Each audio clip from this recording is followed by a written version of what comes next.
Assalamualaikum warahmatullahi wabarakatuh. Di sini kami akan mempresentasikan hasil diskusi kami mengenai percobaan dengan modul adsorpsi isotermis. Di sini kami dari kelompok 3B, Teknik Kimia, kelas 3B.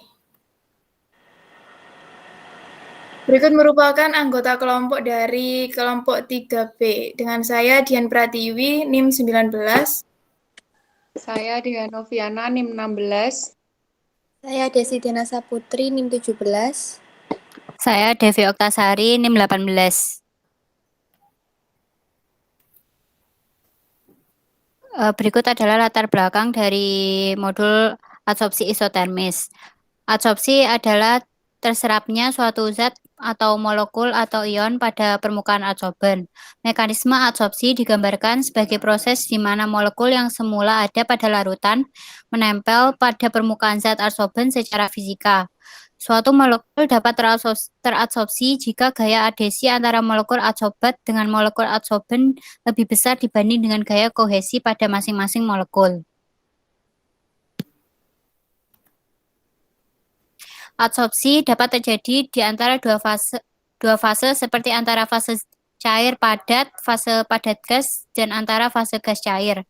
Proses adsorpsi biasanya dijelaskan melalui isotem adsorpsi atau adsorpsi isotermis, yaitu jumlah adsorbat pada adsorben sebagai fungsi tekanannya pada gas atau konsentrasi zat cair pada suhu yang konstan.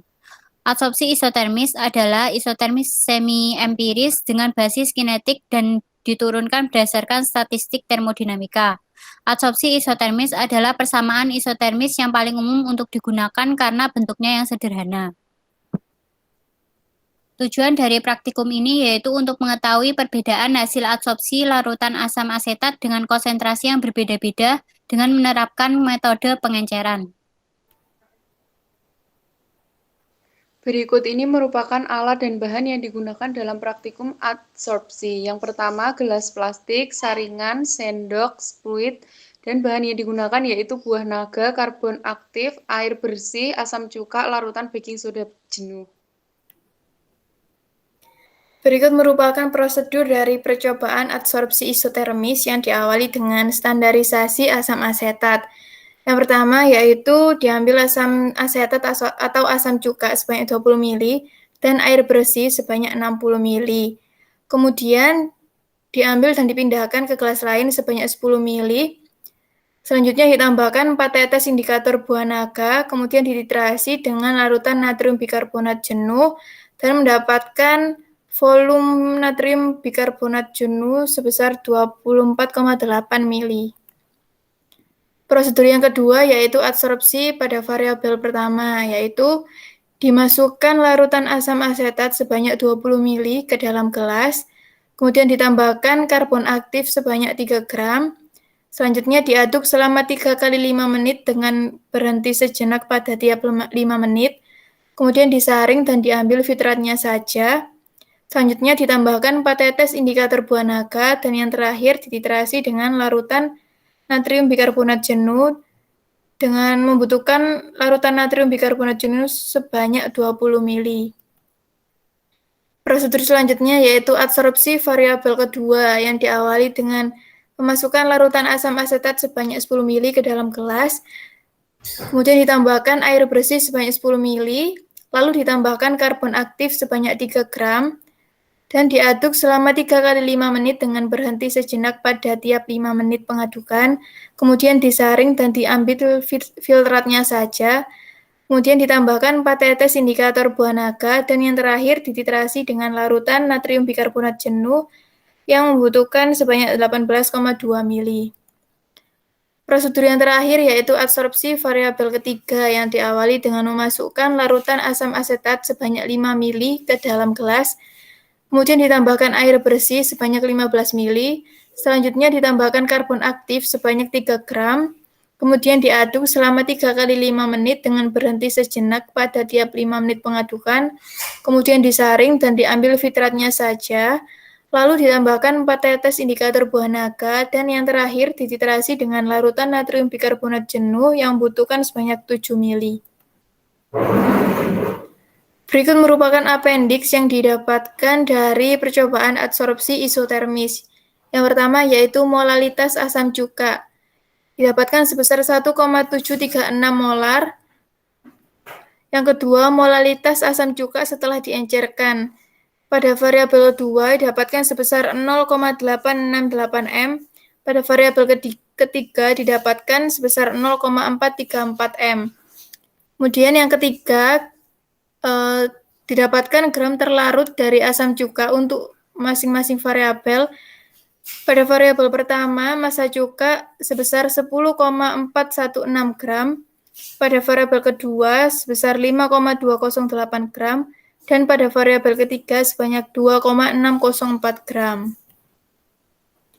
Yang keempat yaitu normalitas asam cuka pada variabel pertama sebesar 0,03472 N, pada variabel kedua sebesar 0,01736 N, dan pada variabel ketiga sebesar 0,00868 N. Kemudian yang kelima, didapatkan normalitas baking soda sebesar 0,0008214 N. Kemudian yang keenam, menghitung molalitas setelah adsorpsi. Pada variabel pertama, didapatkan molalitas setelah adsorpsi sebesar 0,0008214 M. Pada variabel kedua sebesar 0,0007474 M. Dan pada variabel ketiga sebesar 0,0002874 M. Kemudian yang ketujuh, menghitung C per N untuk semua variabel. Pada variabel pertama didapatkan sebesar 0,02365, pada variabel kedua sebesar 0,04305, dan pada variabel ketiga sebesar 0,03311. Kemudian yang kedelapan, menghitung log C semua variabel. Pada variabel pertama didapatkan minus 3,08544, pada variabel kedua didapatkan minus 2,12645, dan pada variabel ketiga didapatkan sebesar minus 3,54151. Dan yang terakhir yaitu menghitung log C per N untuk semua variabel.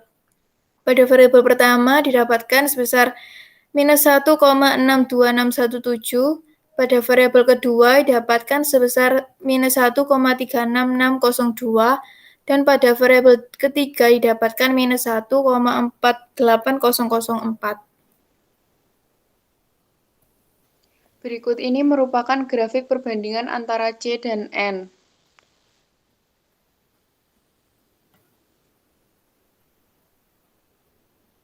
Dan ini merupakan grafik perbandingan antara C dengan C per N.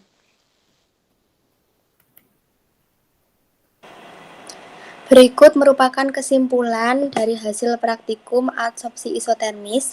Semakin tinggi pengenceran suatu larutan, maka semakin tinggi pula tingkat adsorpsi pada larutan, sehingga didapatkan data larutan sesudah teradsorpsi, yaitu konsentrasi variabel pertama sebesar 0,7 M, variabel kedua sebesar 0,637 M, dan variabel ketiga sebesar 0,245 M.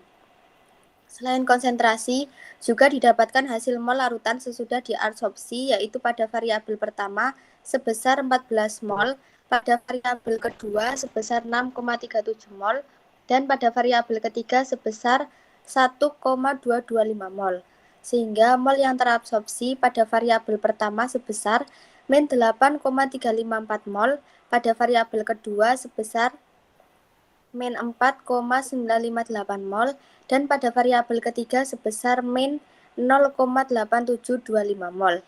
Dari konsentrasi dan mol teradsorpsi tersebut didapatkan grafik perbandingan mol teradsorpsi dan konsentrasi, yang mana grafik tersebut menunjukkan perbandingan yang terbalik, yaitu semakin turun konsentrasi maka semakin naik mol yang teradsorpsi.